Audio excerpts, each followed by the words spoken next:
जय श्री गणेश, जय गौ माता, हर हर महादेव। तो आपके सामने आज लेकर के प्रस्तुत हुए हैं ये धीरेन्द्र कृष्ण शास्त्री जी जो हैं, इनका पचड़ा फैलता ही चला जा रहा है। क्या है, बात करते हैं शुरू।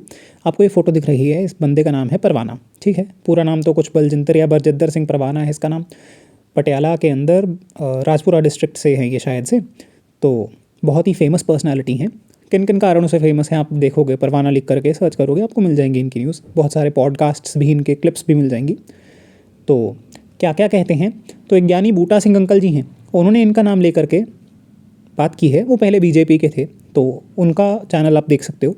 उनकी वीडियो होगी अभी भी, क्योंकि वो डिलीट तो करते नहीं हैं। तो होपफुली अगर डिलीट नहीं की होगी तो उन्होंने इसके बारे में कहा था कि अगर तुम खालिस्तान की मांग करते हो तो तुम्हारे घर पे खालिस्तान का झंडा क्यों नहीं है। तो ये मैं अपने शब्दों में नहीं, उन्हीं के शब्दों में कह रहा हूँ। तो ये किस चीज़ के लिए फेमस होंगे पंजाब के अंदर, आप जानते ही हैं, पंजाब, कनाडा, ऑस्ट्रेलिया, ये सब चीज़। तो उसी के साथ साथ में बात करते हैं कि बागेश्वर धाम वाले बाबा को यहाँ पर क्या पचड़ा बढ़ गया। तो जैसा पूरी शंकराचार्य जी कहते हैं कि जो जाति को विकृत करने लगेगा वो खुद विकृत हो जाएगा, और जो जाति को विलुप्त करने चलेगा वो खुद विलुप्त हो जाएगा। तो अभी चली रही थी और उसके बीच में ही ये सब चीज़ चमत्कार दिखाते थे और चमत्कार उनके साथ होने लग गए। तो ठीक है, जिनकी सिद्धि उनके पास है वो सीधी उनको सीधा करने लगी है, तो ठीक है, अच्छी बात है। भगवान की कृपा आपको अनुभव करनी चाहिए बागेश्वर बाबा जी। इसी के साथ साथ में भगवान राम की आप कथा कहते हो, भगवान कृष्ण की कथा कहते हो, उसके अंदर पढ़ लो क्या लिखा है। अच्छा, जिस जगह के बारे में इन्होंने संकेत करते हुए कहा था, पूरी शंकराचार्य जी भी संकेत करते हैं, पर पूरी शंकराचार्य जी धर्मशास्त्र के अनुरूप करते हैं ना। तो इन्होंने तो कुछ कहा था, कुछ ऐसा कहा था कि इनको अजीब लगा। तो इन्हीं की पंक्ति है गुरबाणी की कि हर मंदिर में हरजू आएंगे, कि हरि मंदिर के अंदर, जो हरमंदिर साहब अमृतसर के अंदर, हम बहुत इज्जत से बात करते हैं, हरमंदिर साहब के अंदर अमृतसर साहब में जो हरमंदिर साहब जी हैं, वहाँ पर हरिजू या हरजू, जो भी मतलब भगवान शिव या फिर नारायण का स्वरूप आप जाने, या फिर ये लोग कहते हैं इनके 10वें गुरु जी, वे प्रकट होंगे, वहाँ पर आएंगे। और जो विश्व है वो खालसा सजेगा, सेना सज जाएगा। तो ठीक है, बहुत ही उत्तम सिद्धांत है। और सबकी रक्षा करना, सबके मानवाधिकार की सीमा की सुरक्षा होनी चाहिए, सबके शील की सुरक्षा होनी चाहिए, देवियों का शील सर्वप्रथम सुरक्षित होना चाहिए। ये सब प्रथम है, बहुत उत्तम नीति है। पंगा किस बात का है, इसी बात का है। धीरेन्द्र कृष्ण शास्त्री जी ने इस बात को बोल दिया था। अच्छा, कन्हैया मित्तल नाम का एक सिंगर है, जो कि ऊपर से सिंगर है, अंदर से प्रचारक था किसी अमुक समुदाय का, प्रचार पार्टी का। फिर उसके बाद जो उसका कांड हुआ, क्या हुआ, उसने भी यही कहा था, कंधों से ऊंची छाती नहीं होती और धर्म से बड़ी जाति नहीं होती। बिल्कुल, धर्म का अंग जाति है, लेकिन अगर तुम हाथ पैर काट करके एक बंदे को बिठा दोगे, बंदा तो सुरक्षित रहेगा, लेकिन उसके हाथ पैर नहीं ना रहेंगे, वो कुछ काम धाम करने लायक नहीं रहेगा ना फिर। तो उसी तरीके से बिना जाति का धर्म भी ऐसा ही होगा, जिसको आप कहेंगे दिव्यांग, लेकिन है वो अपाहिज, ठीक है, विकलांग जिसको बोलना चाहिए, पर ठीक है, दिव्यांग ही होगा, क्योंकि उसको देखने के लिए दिव्य दृष्टि ही चाहिए होगी। तो उसी के साथ साथ में बात करते हैं, कन्हैया मित्तल इतना विरोध कर रहे थे, अगर जाति का ही समर्थन कर दिया होता तो उनकी जाति के लोग तो कम से कम, जो जाति मानते हैं, कम से कम वो तो उनके पक्ष में रहते। लेकिन जब इन्होंने पलटी मारी थी, एक पार्टी से दूसरी पार्टी में गए थे, तो दोनों पार्टी वालों ने इन पे जूते ऐसे बरसाए कि इनको माफ़ी मांगनी पड़ी थी। तो फिर कन्हैया मित्तल जी, बागेश्वर धाम के कृष्ण शास्त्री जी, तो बात ऐसी है।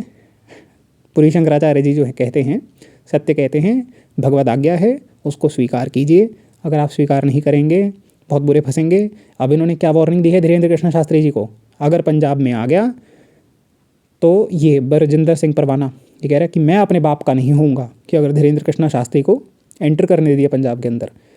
और ये बागेश्वर धाम वाले बाबा जी सबसे पहले पंजाब में आए थे, तो कहाँ गए थे देख लेना, इनके सोशल मीडिया पे, इनके फेसबुक पे, इंस्टाग्राम पे, यूट्यूब पे सब अवेलेबल होगा।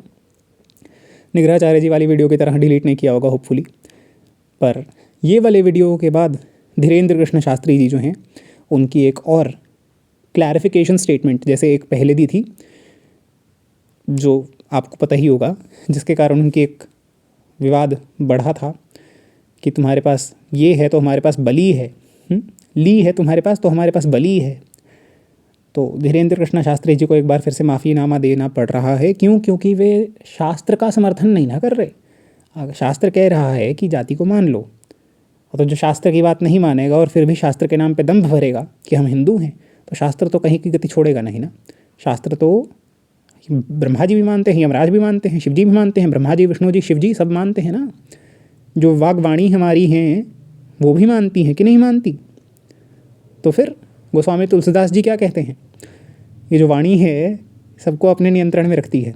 बागेश्वर वाले शास्त्री जी जो हैं, अब वो शास्त्री हैं भी कि नहीं, क्योंकि शास्त्र का ही खंडन करने चल पड़े। तो इसलिए महाराज जी कम से कम अपने पक्ष को सुरक्षित रखते हुए दूसरे के ऊपर प्रहार करना चाहिए।